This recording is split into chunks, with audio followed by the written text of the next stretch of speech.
Welcome, welcome, welcome. I would like to welcome you to episode 402 of the Unpopular Podcast. This is the man, the myth, the legend, Jalen Hunter. And here at the Unpopular Podcast, I'm going to ask you to agree with me. I'm asking you to hear me out. Now, obviously, in this episode, I'm going to be giving my predictions for the Super Bowl. I'm going to be talking about the NFL honors and who I felt should have won some awards, acknowledge who did win awards. Obviously, I'm going to talk about the trade deadline and, which teams won the trade deadline, which teams am I surprised didn't make much of any moves at the trade deadline. But where I want to start is acknowledgement. I want to start with it's very rare that a sports figure, a figure of any stature that's not related to you, that you've never met, that doesn't have a personal relationship with you or a family member or anything, it's very rare that that type of person exists in a lot of people's lives where they look up to that person or they, for lack of a better term, idolize said person. Usually you see it in megastars, but even in that, there aren't many megastars, and we haven't seen too many megastars. What do I mean by that? Like Michael Jackson, rest in peace to Michael Jackson. When Michael Jackson was here, there's a lot of people that, looked up to him and idolized him and never met him. And you can go and talk to a lot of people, and there will be people that say that Michael Jackson changed their life forever, even if they've never even come in contact. There are people like Beyonce's like that. I'm sure Taylor Swift is like that.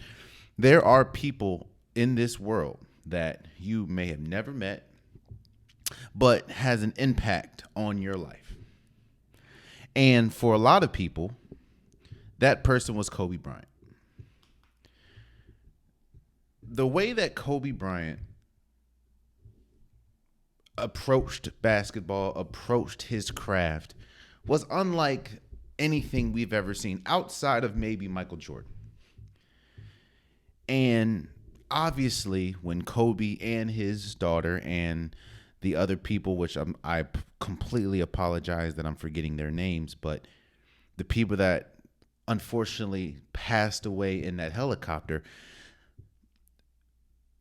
Though that was one of the moments in history, at least for me, that I'm never going to forget where I was, how I felt at that moment.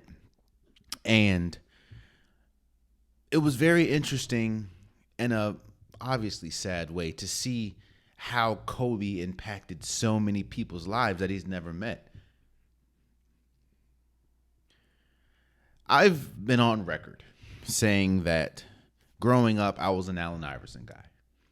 And being an Allen Iverson guy, it was pretty much Allen Iverson versus Kobe for a while, especially when they were in the league and some of the fierce battles that they had. And there was a lot of people, if you ask today, there's a lot of people that say, oh, I was an Iverson guy or I was a Kobe guy. And usually that means that they didn't really rock with the other side. They respected the other side. Like I respected Kobe fans. I respected Kobe and how good he was, but I was always on Allen Iverson's side. I've been very vocal in saying that, but I will always acknowledge it was different watching Kobe. Kobe Bryant had a veracity, had a intensity to the game that I've never seen. So when he passed, it was devastating for me because you like to see, your stars, your quote unquote idols growing up get old. Like, it's good to see Kareem Abdul-Jabbar walking around old. It's good to see that. It's good to see Shaq getting up there in age, or Charles Barkley getting up there in age. Hell, for me, Allen Iverson getting up there in age. So it was devastating to know that we will never get to see that from Kobe. And Kobe was a genuine person, even though, again, a lot of the way that he approached the game rubbed some people the wrong way.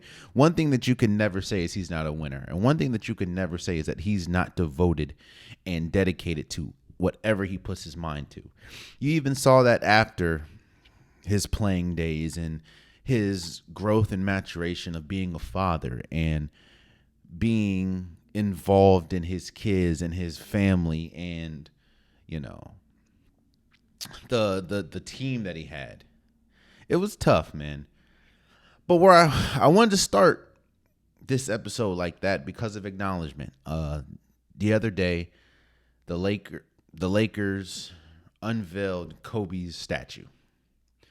And as fitting as it was, a lot of people were speculating and questioning what was the. We all knew Kobe was going to get a statue, whether alive or not here. We all know that we all knew, that Kobe was going to get a statue. He is a Laker great. When we talk about the pantheon of Lakers history, Kobe is engrenched in that. Kobe, you can argue that Kobe is the greatest Laker that we've ever had. Hell, and a lot of players that played for the Lakers, whether that's Magic Johnson, Kareem Abdul-Jabbar, Shaquille O'Neal, they would echo that sentiment. So we knew that Kobe was going to get a statue. And it was always interesting to see, because Kobe had so many iconic moments, because he had so many iconic poses, you can say, it was always a talking point of which pose, which image they were going to use for a Kobe statue. You can do the fadeaway jump shot, which he is famous for. You can do when he was celebrating, I think it was against the Celtics, where he, kind of flapped his jersey and yelling with excitement for winning. You can do when he won his last championship and he stood on top of the press box and just put his arms out and just, there was so many. A dunk. Kobe was famous for his, especially when he was younger, his high flying dunks. It was just, it was very interesting to see and think what image they were going to use. And as fitting as it was, the image that Kobe used was the final shot of him walking off the court, putting his hand up to the air after dropping 81 points against the Toronto Raptors. You see a lot of people upset about it. You see a lot of people like, oh, there were so many other images you could have used, but I think that was the perfect one. That embodied Kobe. It embodied just a straight killer coming off the floor. Again, we've had an 73-point game, 70-point game, but we have never seen an 81-point game after Kobe Bryant. So I wanted to start this off with acknowledgement. Apparently, there's going to be 2 more statues of Kobe. Congratulations, I guess, to him and his family. But I did want to acknowledge, as I started this episode, the greatness of Kobe, and congratulations for getting his statue, his first statue, I guess, revealed. And honestly, as I sit back and think about it, obviously you have 2 more, so you can have 2 more images. I'm sure one of them is probably going to be with his late daughter, Gigi, but I don't think there's another image. After sitting down and thinking hard about it, I don't think there was another image that immortalized Kobe more than that. Because Kobe did always preach the whole job's not done. And while no, he didn't win a championship this year, or no, this wasn't him winning a championship, the pose, but it was, I just put 81 on your head. And I'm acknowledging to the crowd that, at least for this game, the job is done. So congratulations to the Lakers. Congratulations to Kobe and his family for getting their statue, or getting his first statue, I'll say, unveiled. Congrats, man. And this is coming from an Allen Iverson fan. I respect Kobe. So let's move forward. I want to save, quote unquote, the biggest topic for last in this episode. I don't want to, give my whole prediction on the Super Bowl and then people just don't watch or listen. Hold on. Excuse me. Excuse me. Whoa. So I'm going to wait to the end. Excuse me for that. I'm going to wait until the end.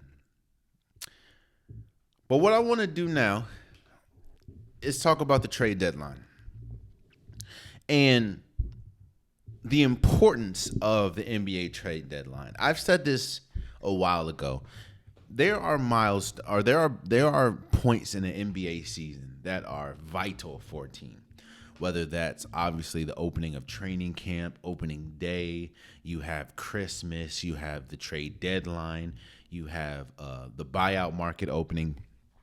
These dates are vital for NBA teams because not only can these days shape the future of a franchise, it can also turn the fortune around for a team, or it can signify what direction a team's going to go in, whether they're going to officially blow it up, whether they're going to, start the rebuild, or they're going to go all in for a championship. Some teams are good enough to do that. Some teams aren't. So the trade deadline is one of those dates when it's extremely important to get right. There's a lot of stars, a lot of teams that are willing to get off of stars, and said stars can make or break a season, can make or break a franchise at this moment. Now, going into this trade deadline, there were a bunch of teams that I felt was good and needed to make a move if they wanted to compete for an NBA championship. And let me stop there for a second. The question is, how do you know when it's time to pivot? How do you know when it's time to say, all right, we should not be trying for NBA championships right now, or let's say we are not good enough to do an NBA to win an NBA championship. Let's go a different route. Let's try the rebuild route.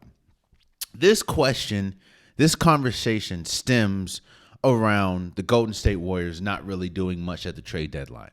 I know that they traded what's his name? Corey Joseph for like cash consideration or for like 2 second-round picks or something. But they didn't really do anything major.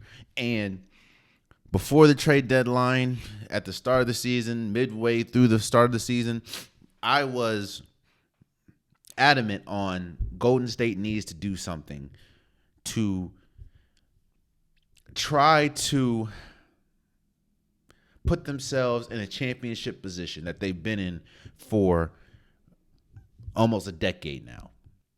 When you look at this Golden State Warriors season, the talk has been around not only is their inconsistency, but has been around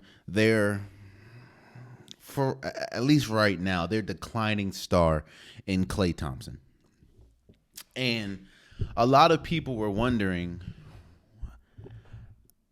I was open in saying that I think that Golden State's okay. Let me say it like this. Let me go back. How do you know you should try to compete for a championship? You have to understand the components of a championship caliber team, and if you look outside of probably the 2003, 2004 Detroit Pistons, every championship team has an all-time player playing at an all-time level, whether we talk about the Cleveland Cavaliers and LeBron James, Golden State Warriors, they have Steph Curry, they had Kevin Durant. Last year's Denver Nuggets, they had Nikola Jokic. The Milwaukee Bucks, they had Giannis Antetokounmpo. The Lakers, they had Shaq, Kobe. They also had LeBron James and Anthony Davis in the bubble. You can talk about the Dallas Mavericks. They had Dirk Nowitzki. You can talk about the Miami Heat. They had LeBron James and Dwayne Wade. Every single championship team has a all-time player, or outside of that, Outside of that Detroit Pistons, what is it, 04 team, but that was probably one of the best team championships we've ever seen. Steph Curry is still an all-time player and still playing at an all-time level. I mean, I know last 2 games ago or 3 games ago, he had 9 points, but he followed that up with a 42-point game. He also had 60 the other night. So Steph Curry is still in that all-time. He's still playing at an all-time level. And the thing that you have to understand, and this is the same thing with the Lakers. When you have a player that is an all-time great and that is still playing at an all-time level, they might not be playing at their peak, but they're still playing at a level that can carry a team to exponential heights. You have to capitalize on that player's window.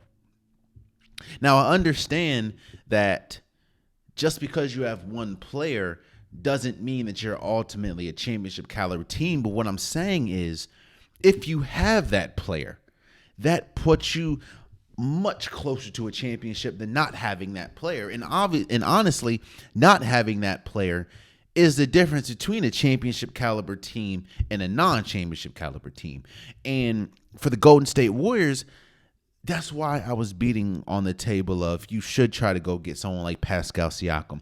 You should try to get someone like Lauri Markkanen, because one thing that we know about championship windows is when they close, sometimes they don't open. But we do know that they close.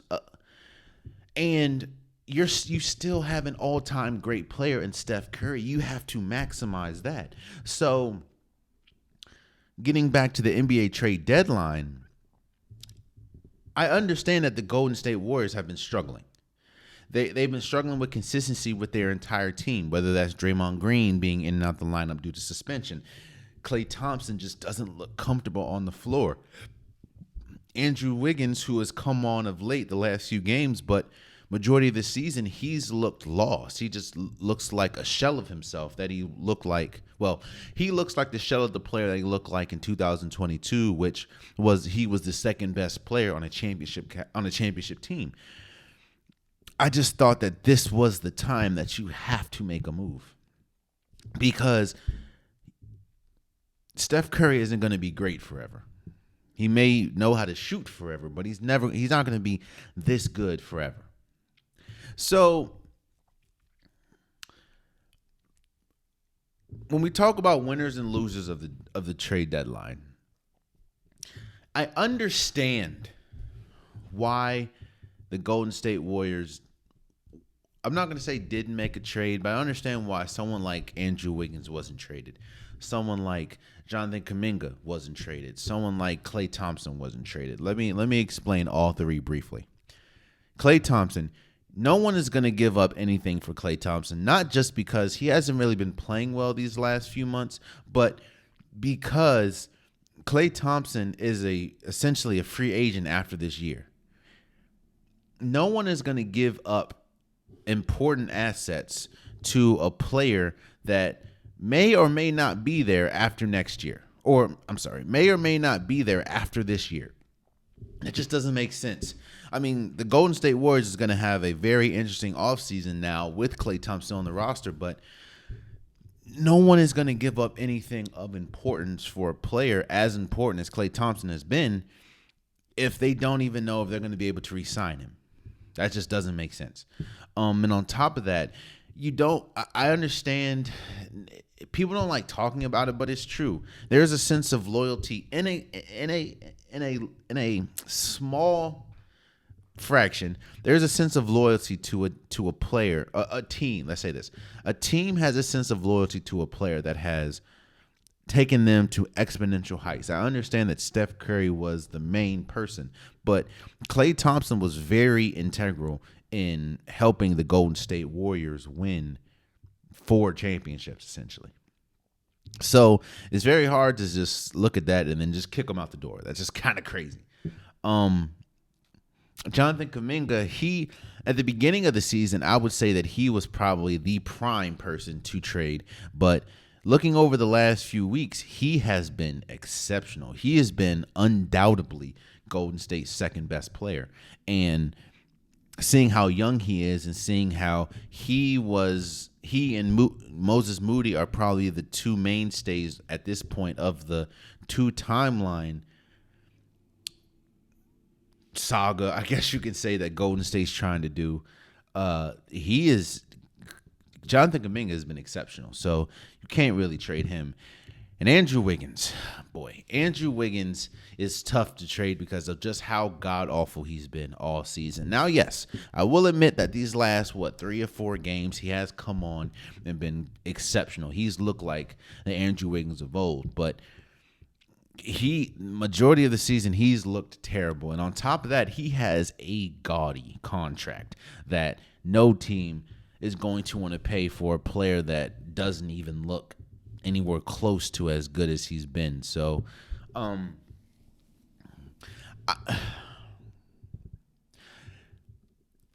it's very interesting for me talking about the Golden State Warriors because in one hand, I'm admitting what I'm seeing, and I'm accepting what I'm seeing. And what I'm seeing is a team that is not a championship caliber team. They have Steph Curry. They have Draymond Green, who has been really good defensively, even though the team as a whole hasn't really been good defensively. Jonathan Kuminga has emerged as a great player, but outside of that, they're not a championship caliber team. So, and I do think that they're close to being one, but they're just not one.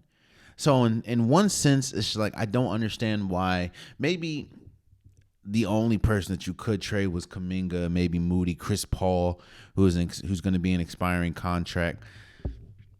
Maybe you try to get a lower marketing. Maybe you try to get a DeJounte Murray. It just didn't work. But on the other hand, it's very hard for me to look at a team that literally won a championship 2 years ago and now isn't, in my opinion, close to a championship team. Like, I wouldn't pick them over majority. I mean, right now they're not even in the play-in spot. So I don't know.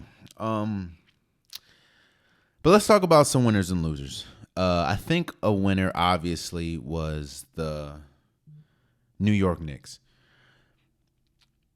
The New York Knicks, and shouts out to the New York Knicks brass, man. They have been making great moves after great moves pretty much since getting Jalen Brunson. You get Jalen Brunson, you get OG Anunoby this year, and at the trade deadline, you get Bojan Bogdanovic, you get Alec Burke, and you have to give up players that you don't play, like Quentin Grimes, he does play, but you don't have to give up an arm and a leg for these players.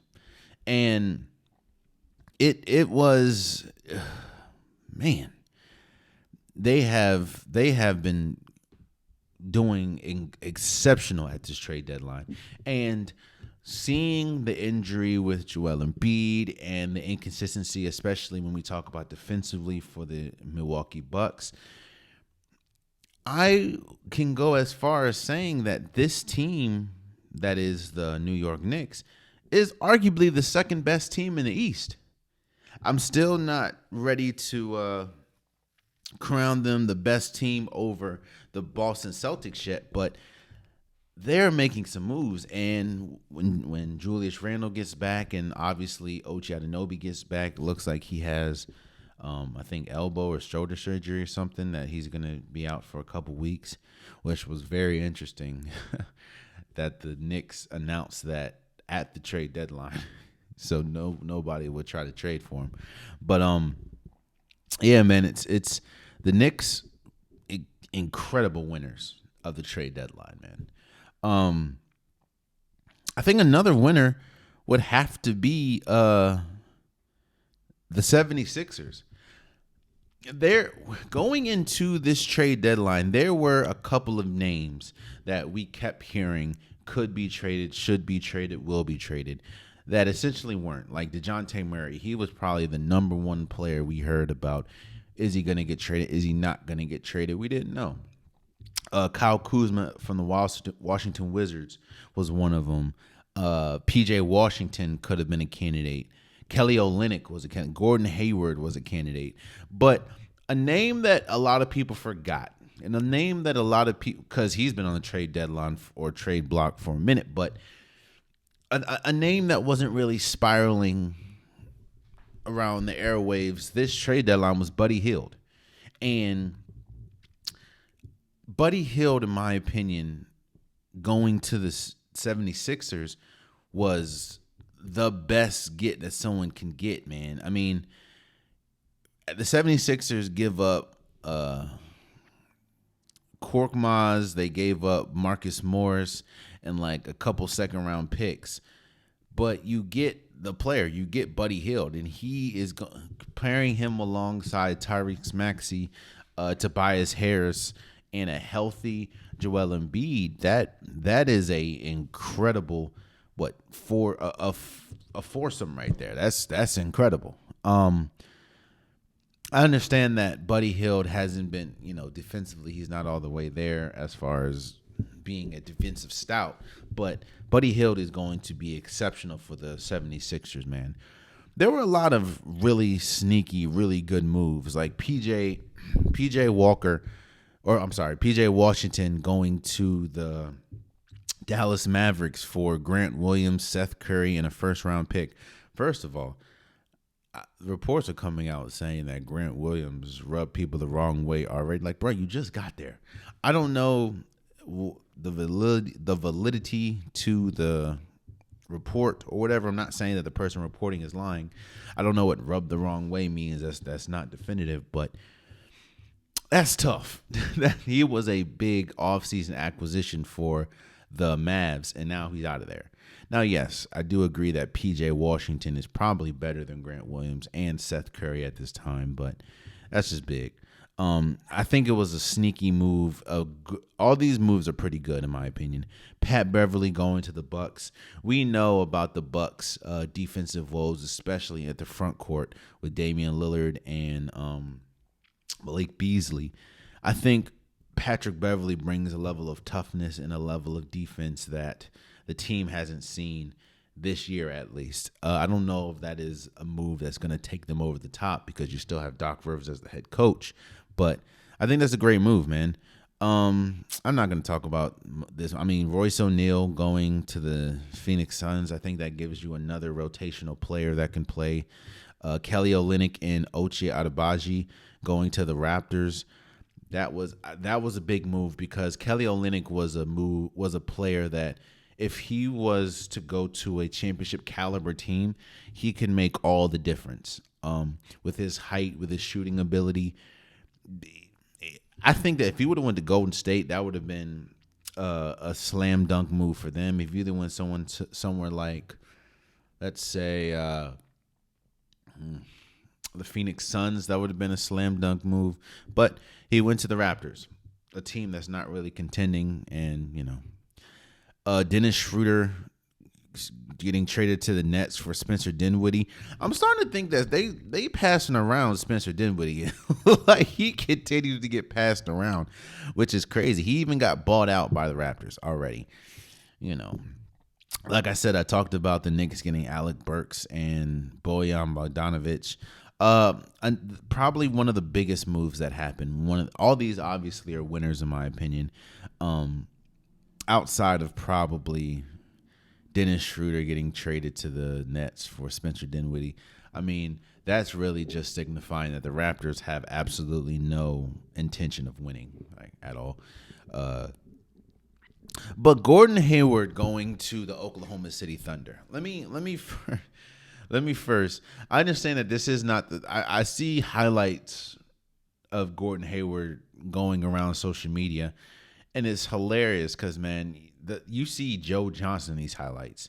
You see Paul Pierce on the Clippers in these highlights. You see Paul Millsap in these highlights. All players that are not currently playing right now.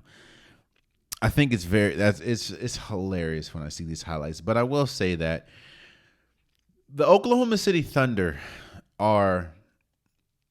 is a team, let's say, that is ahead of schedule as far as this whole rebuild thing. You stockpile all these draft picks. You hit on a lot of the draft picks, and you still have a bunch of them. And you're a young team. You don't expect to be this good. But when you have Shea Gilgeous-Alexander, who is currently amongst one of the leaders in scoring in the league and amongst one of the MVPs, you have Chet Holmgren, who's been incredible. You have Jalen Williams, who's been great. You have a lot of these young, great pieces. The one thing that you're missing is a vet. Now, I'm not saying that getting Gordon Hayward is going to put the OKC Thunder over the top, even though I do think that they're number one in the West right now. I think that it helps them navigate how to operate as a team, and it helps them navigate their way through the season, and essentially once the playoffs come about.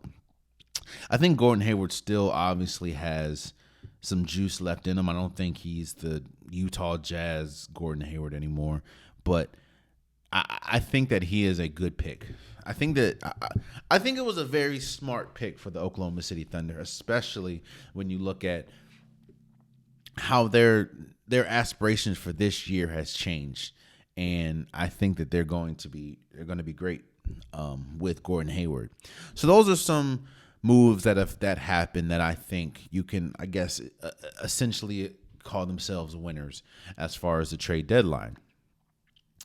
Let me talk about some of the losers. And honestly, the losers, in my opinion, aren't because of trades that they did make. It's because of things that they didn't do. Like, for instance, the LA Lakers. I just talked about the Golden State Warriors, and I talked about how important it is to maximize on the window that your star provides for you. And when you have a superstar like LeBron James, who, while no, LeBron James obviously isn't the prime LeBron James, and you're not getting, the Cleveland Cavaliers LeBron or the Miami Heat LeBron, he is still amongst a top player in the league. And on top of that, even though we talk about his inconsistency, you still have a top player in Anthony Davis. I've talked about, I'm not going to go in detail, but I've talked about this ad nauseum. When Anthony Davis is on and when he is playing to the best of his ability, you can argue that he's a top 5 player in the league. So when you have those two, but you still see the issues that this LA Lakers team has, whether that's their lack of shooting, their lack of point guard production, their lack of guard production, it shocks me that when you have guards like a DeJounte Murray out there and you don't pull the trigger on them, or there and names were spiraling around as far as the Lakers were a top team to get DeJounte Murray, and I think that DeJounte Murray could have been that piece to get them to that championship level, and you don't pull the trigger. In fact, I don't think you make any moves. I think that's a misstep for me. As well as, honestly, I think it was a misstep for the Atlanta Hawks. It kind of feels the same way how it felt with John Collins. It's just you keep dangling a player's name in trade talks and trade deadline talks and offseason moves talks. At some point, you're going to have to trade this player because you're just making it a weird dynamic now with the team. And all right, well, DeJounte Murray, we all thought he was leaving. Now he's staying. Okay, cool.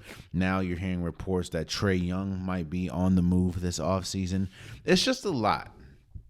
And when you have teams that's willing to give up players, draft picks, assets for a player that you essentially don't want anymore, I don't understand why you just don't pull the trigger. I'm not saying that you had to send DeJounte Murray just to the Lakers, but as it's been reported, there were teams lined up to get DeJounte Murray, and you didn't pull the trigger on any one of them. So I don't know, man. That was just kind of interesting to me. So I think the Lakers and the Hawks were kind of losers. Unfortunately, I just talked about the Golden State Warriors. I think that they were losers because, again, a lot. Let me say this roster, they can win a championship. I know it kind of contradicts everything that I just said, but it doesn't in the same sense because you still have Steph Curry. This roster can win a championship. This roster pretty much essentially won a championship 2 years ago. But a lot, and I mean a lot, has to turn around for this team. Andrew Wiggins has to continue the 3 or 4 game streak that he's been on of looking like the Andrew Wiggins of old. Klay Thompson has to completely reverse and look more like the Klay Thompson that we remember him to play like. Chris Paul has to come back from injury and be a 6th Man of the Year candidate. There has to be so much that needs to change that I don't see it happening. So, but I would say if you were able to get maybe a Lauri Markkanen, that's why I said Pascal Siakam was a huge name to get.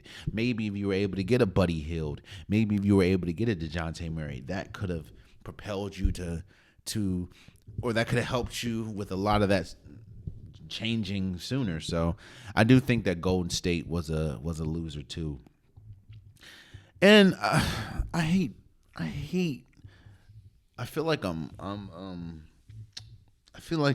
kind of dogpiling on this team, but another loser for me is the Chicago Bulls, bro. I think it's so important to understand your place in the NBA right now and to understand how good you can be, how high your ceiling is, how low your floor is, how much distance is between the two. It is vital to know that for an organization.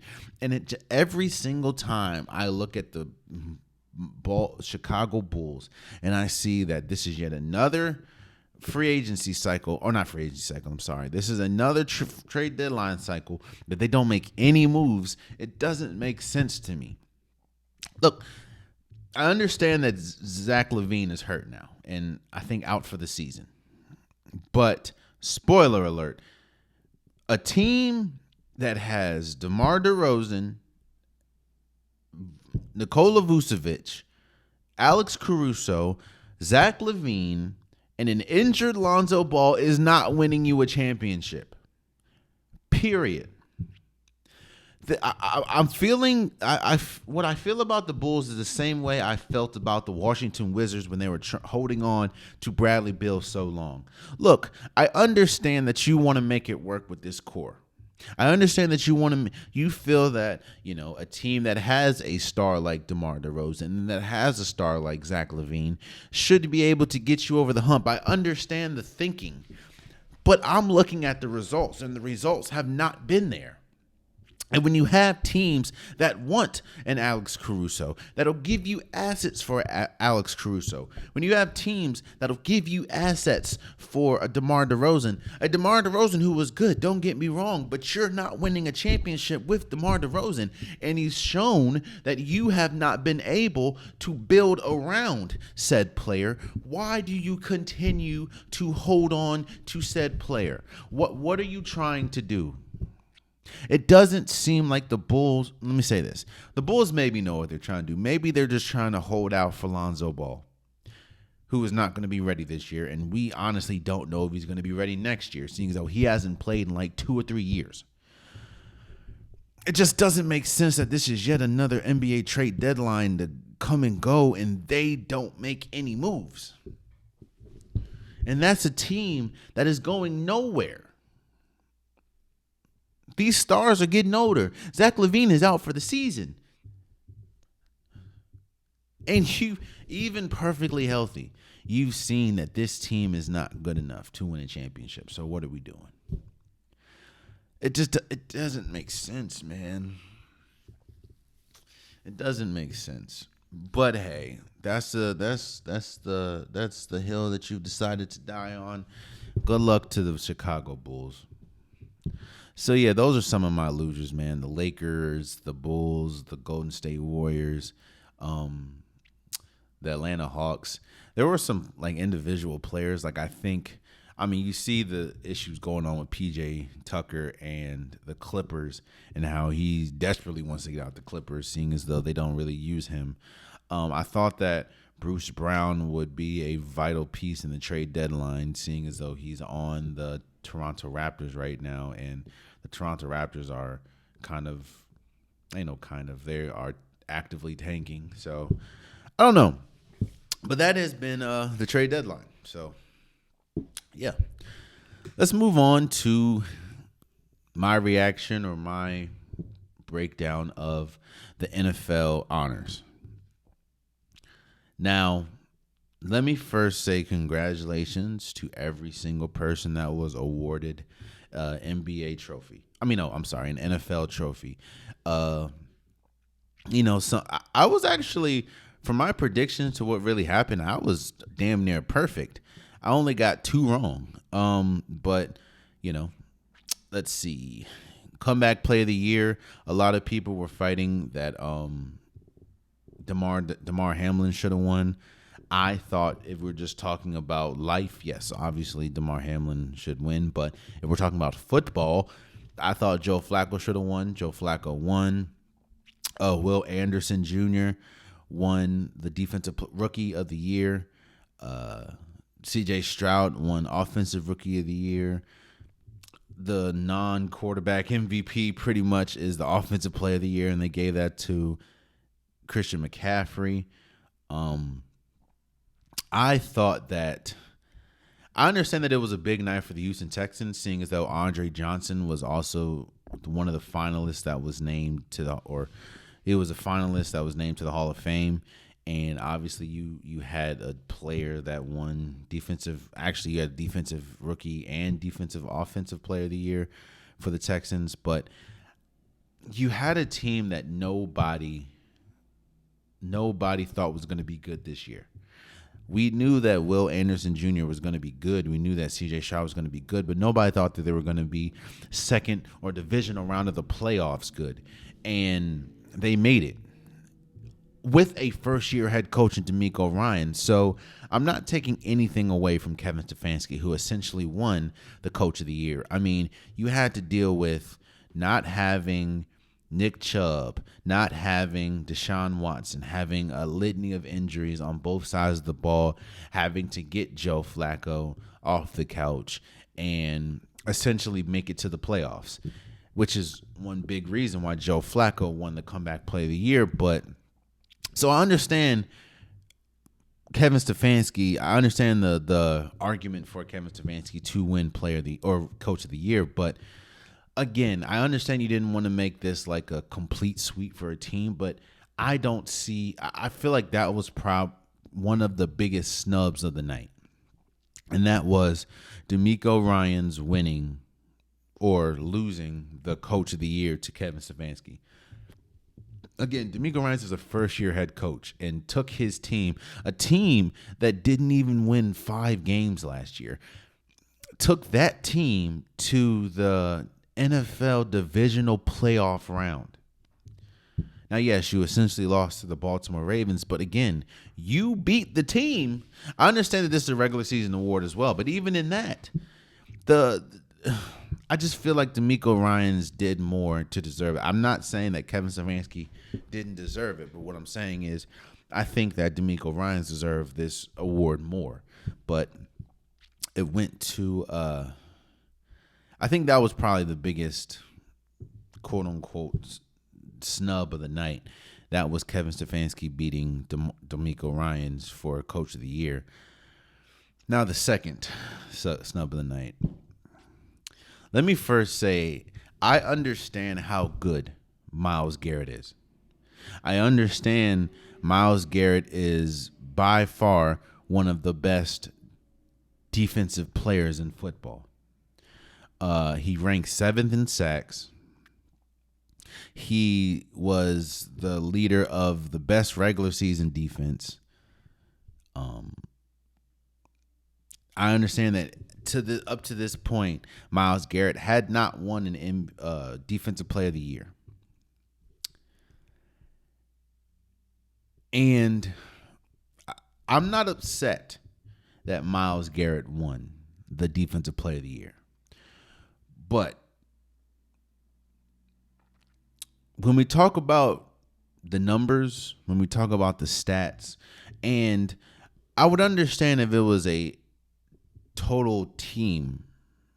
It feels like they awarded Myles Garrett the Defensive Player of the Year award because he was the leader of arguably the best defense in football in the regular season.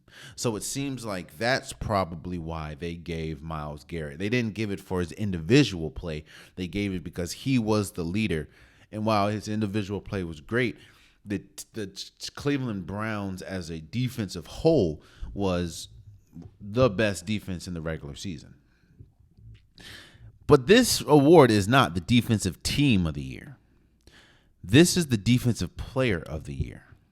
And if you look at almost every single metric of defensive player of the year, it's baffling to me how TJ Watt didn't win this.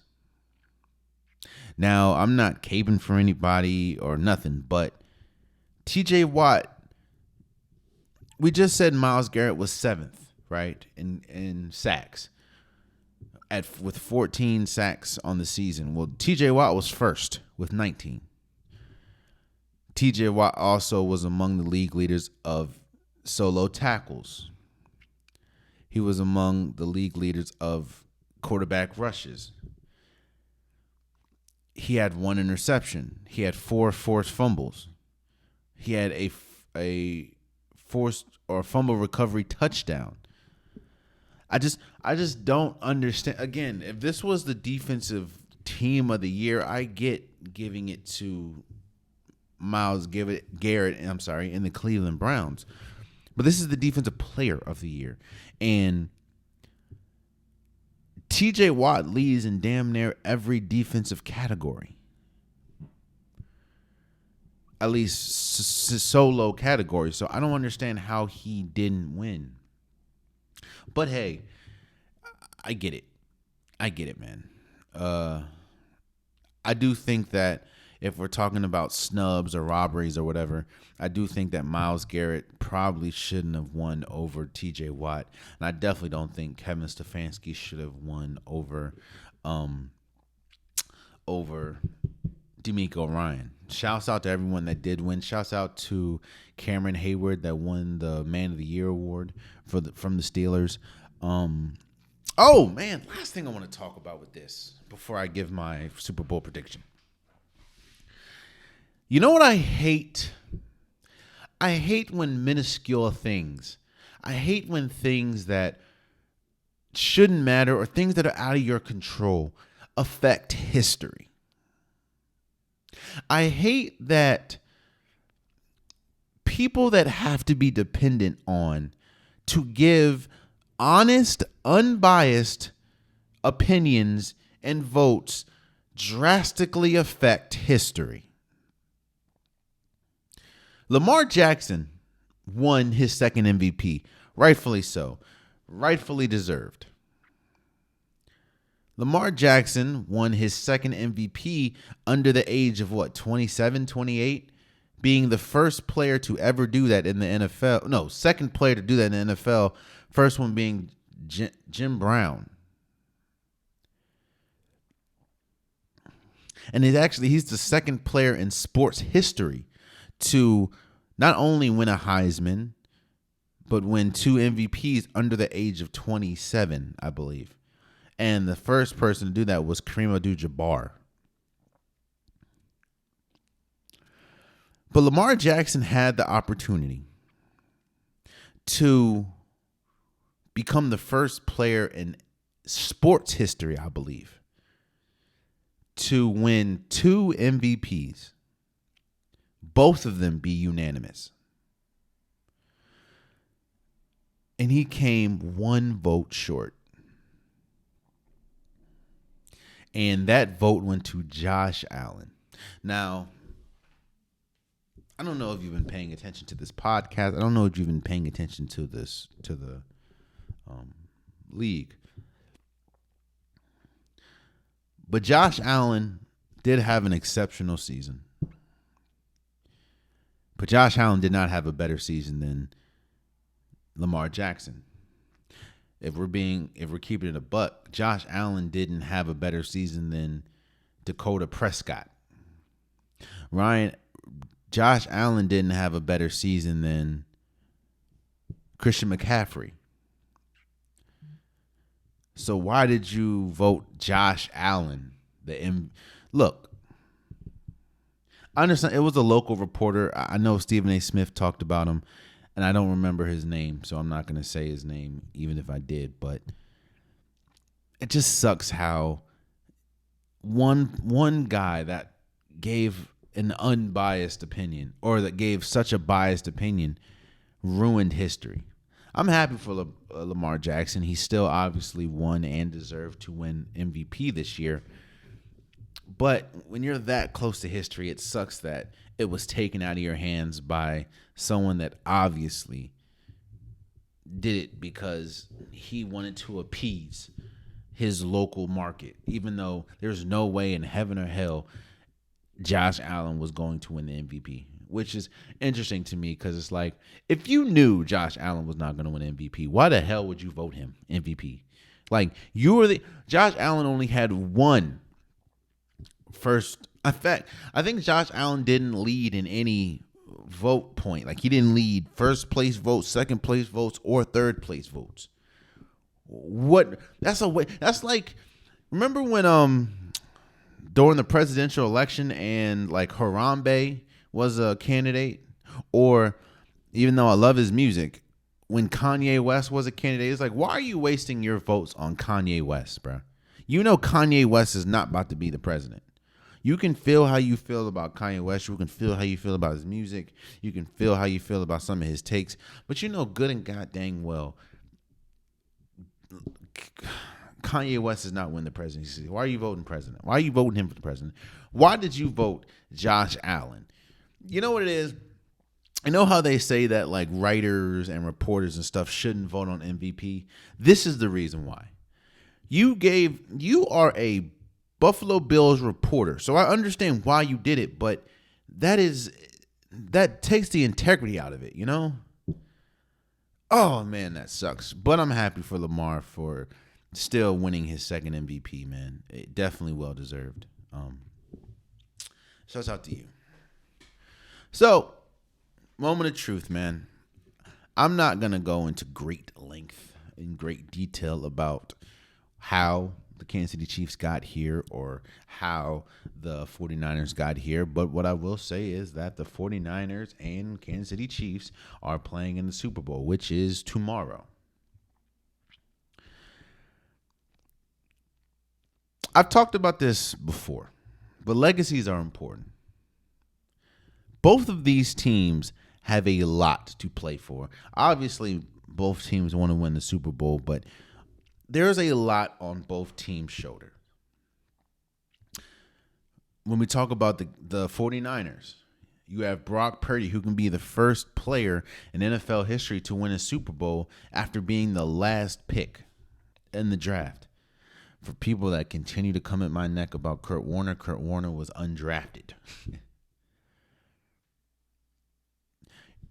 Kyle Shanahan, you know how many times he's been at the proverbial door? I mean, they went to the Super Bowl just a couple years ago to play the Kansas City Chiefs, and it wasn't for a couple ill-fated passes from Jimmy Garoppolo, they probably essentially would have won.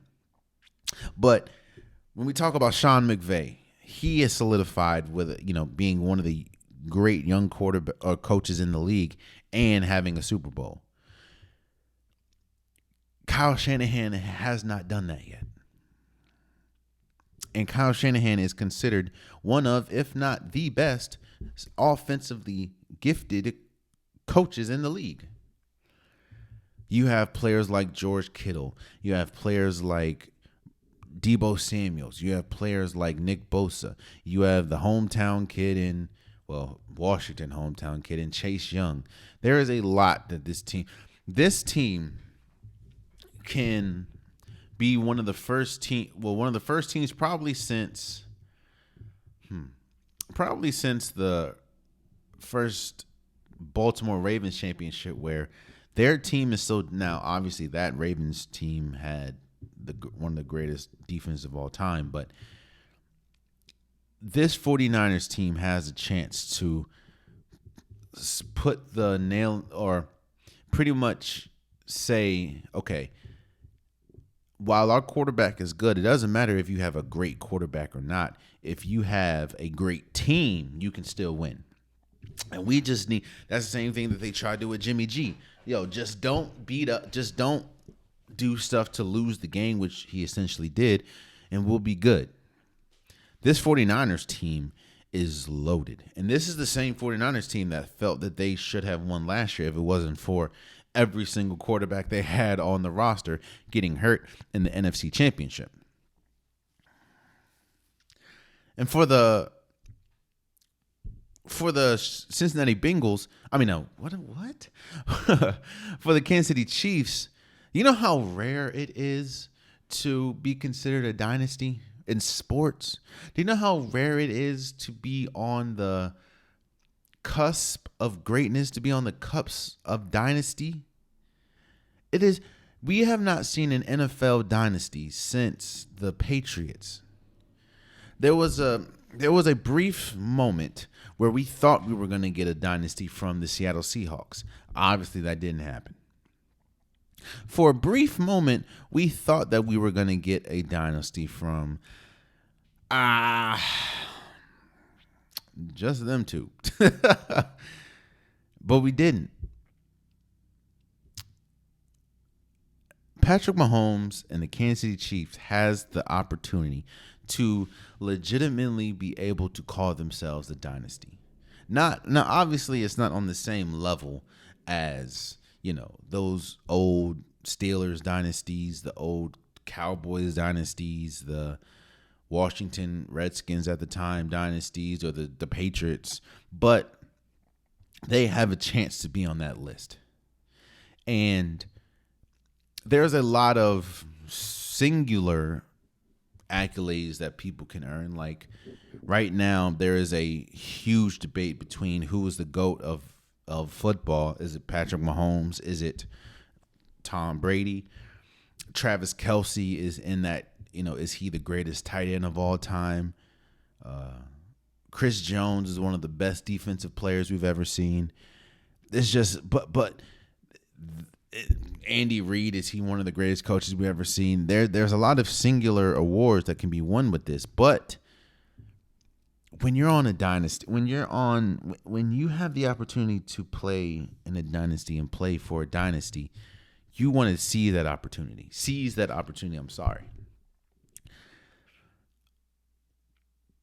Who do I think is going to win this game? Honestly, man, this game, in my opinion, is going to be dictated by the Kansas City Chiefs. And what I mean by that is the Kansas City Chiefs has the best player from both teams, and that's obviously Patrick Mahomes. And even though that he has come up big in a lot of areas, and he was a key factor in them winning both the Lions game and the Packers game, Brock Purdy hasn't been great the entire game. And there has been moments where Brock Purdy has thrown balls that can pretty much 50-50 balls. And he's playing against a defense that is unrelenting. I mean, a defense that shut down the Baltimore Ravens, and the Baltimore Ravens are one of the best offenses of the year. I understand it also was in the cold and everything, but they also shut down the Dolphins, and they shut down the Bills offense. All three offenses are incredible. This is undoubtedly the best defense that Patrick Mahomes has ever had. And I think that as we've seen with both defenses,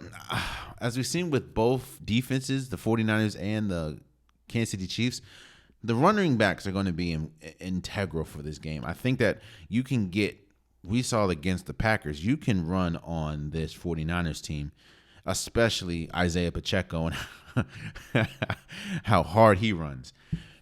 And you're about to go against the best running back in the league, the offensive player of the year, and undoubtedly one of the greatest running backs we've ever seen in Christian McCaffrey. And you're going against the 40, even though this is a vaunted Kansas City Chiefs defense, they did have 180 yards rushed on them against which frustrates me to this day why the Baltimore Ravens just abandoned the run, but the Bills ran all up and down them. So I think that if the Kansas City Chiefs are able to slow down Christian McCaffrey and make Brock Purdy beat them, which he can do,